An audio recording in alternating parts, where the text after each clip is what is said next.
Katolik. So satu hari saya fikir di Jerman, waktu saya di sana, waktu saya doa, banyak orang rakan-rakan saya di Malaysia yang solat 5 waktu tidak miss. Bulan Ramadan 30 hari dia puasa, bukan macam orang Kristian. Orang Kristian bila dia puasa, macam contoh, setiap pagi makan 2 keping roti canai dengan 1 teh tarik besar. Kalau puasa 1 roti canai setengah gelas teh tarik pun puasa juga.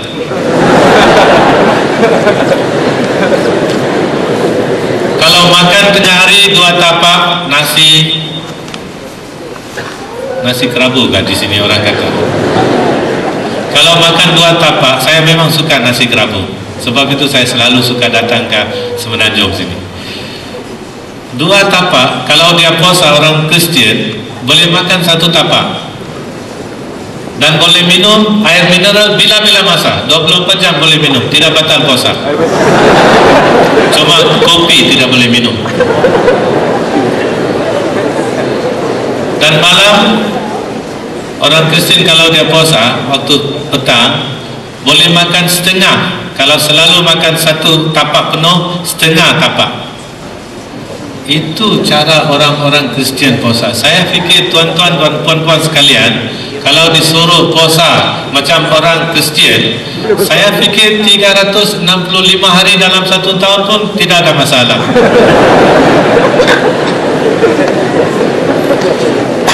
So, saya pun fikir, macam mana Bible kata mereka ini tidak boleh masuk syurga. Kalau banding dengan saya, mereka lebih semayang, lebih buat amal ibadah, bayar zakat pun ada, fakir miskin dia beri makan. Sebab saya tahu, saya dulu diam di Bukit Mertajam, rakan-rakan sekampung semua orang-orang Islam yang baik. So bila saya pergi jauh ke Kolon, saya selalu ingat orang-orang ini yang pagi-pagi awal bangun semayang, tapi Bible kata mereka tidak dapat masuk syurga. So saya fikir sebagai IFS, macam mana saya boleh bantu mereka? So saya doa setiap malam. Bila padri-padri lain sudah masuk tidur di dalam bilik, saya pergi ke gereja, ke chapel, doa dan minta Tuhan tunjuk jalan yang betul. Sebab saya kesian mereka. Saya dapat, insyaAllah saya fikir waktu itu saya dapat kelas pertama.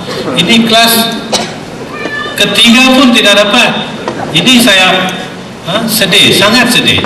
Dan saya minta Tuhan tunjuk jalan supaya mereka yang ada di dalam kegelapan. Sebab saya fikir saya ada cahaya, mereka dalam kegelapan. Tunjuk jalan yang betul supaya orang-orang ini yang ada di dalam kegelapan dapatlah cahaya. Kadang-kadang saya, tuan-tuan dan puan-puan sekalian, saya minta Tuhan, saya nangis. Saya betul-betul nangis. Sebab saya fikir saya ada semua yang saya mau, saya sudah ada. Mereka ini semua bagus, orang-orang yang baik. Bukan macam sekarang kami dengar tentang AIDS lah, dada. Dulu-dulu waktu saya duduk di Jerman, tidak pernah dengar tentang penyakit-penyakit itu di kalangan orang-orang Islam, tidak pernah dengar. Ini yang orang yang paling best. Sebab saya pernah pergi 22 negeri, belum pernah saya jumpa manusia yang akhlak tinggi seperti orang-orang Islam.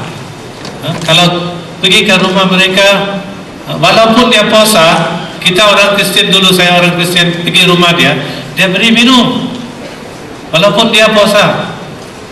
Akhlak cukup tinggi. Saya belum pernah jumpa manusia-manusia macam itu di lain-lain negeri. So saya pun kesian mereka, kenapa tidak dapat masuk syurga. So bila saya nangis, minta Tuhan tunjuk mereka jalan. Bukan tunjuk untuk saya minta tunjuk mereka, sebab mereka di dalam kegelapan. Satu hari saya mimpi, kalau mau bantu mereka mesti mau belajar Islamologi. Teologi, macam-macam teologi sudah belajar. Pastoral theology, fundamental theology, moral theology. canon law semua sudah. Sekarang saya dapat dalam mimpi cari apa dia punya ajaran, cari kelemahan-kelemahan dalam ajaran orang-orang Melayu itu, supaya satu hari nanti boleh bawa mereka ke agama Kristian. Dengan niat itu saya tulis surat kepada Superior General di Vatican di Rome, minta izin mau pergi belajar tentang agama-agama orang Islam, Islamologi. Dan alhamdulillah saya dapat izin dari Superior General, dan saya pun pergi ke London, Mill Hill, London. Di sana saya buat perbandingan agama. Nasib saya cukup bagus. Yang datang untuk buat perbincangan tentang Islam adalah pakar-pakar dari North Africa, Algeria, dari Maghribi, dari Libya, dari Mesir. Mereka lah yang datang untuk buat perbandingan agama dengan saya. Mereka mau tahu tentang Christianity, saya mau tahu tentang Islamologi. Alhamdulillah, satu dari pakar-pakar itu beri saya terjemahan Al-Quran dalam bahasa Inggris. Waktu itu saya belum lagi pandai baca bahasa Arab, so saya pun baca dengan niat cari kelemahan. Mungkin inilah buku yang ajaran sesat, so saya pun baca. Tuan-tuan dan puan-puan sekalian, sesudah saya baca 3 kali Al-Quran, 3 kali, tidak jumpa apa-apa yang salah, tidak ada ajaran sesat. Saya sudah goyang, agama saya betulkah tidak? Sebab bila saya compare Bible dengan Al-Quran, Bible ada banyak cerita-cerita lucah. Kalau tidak ada perkataan holy depan Bible, patut dibuang, tidak boleh diberi kepada anak-anak sekolah. Sebab banyak cerita-cerita lucah tentang nabi-nabi. So saya pun goyang, mana satu betul. So saya pun bincang. Selepas itu saya buat satu keputusan. Walaupun keputusan itu sangat susah, sebab saya ini bila dapat pangkat IFS, International Forgiver of Sin, belakang nama saya ditulis IFS. Orang-orang yang jual tiket penerbangan, bila dia tengok economy class, terus dia masuk saya dalam first class. Dalam dunia sudah ada kelas pertama, tidak perlu tunggu. Dari Frankfurt ke New York first class, dari Amsterdam ke Singapore first class. Banyak negeri, 22 negeri, semua pergi first class. Yang tunggu saya dekat KL, bukan KLIA, dekat Subang Airport, Archbishop Tan Sri Dominic Bendagen, Archbishop Kuala Lumpur.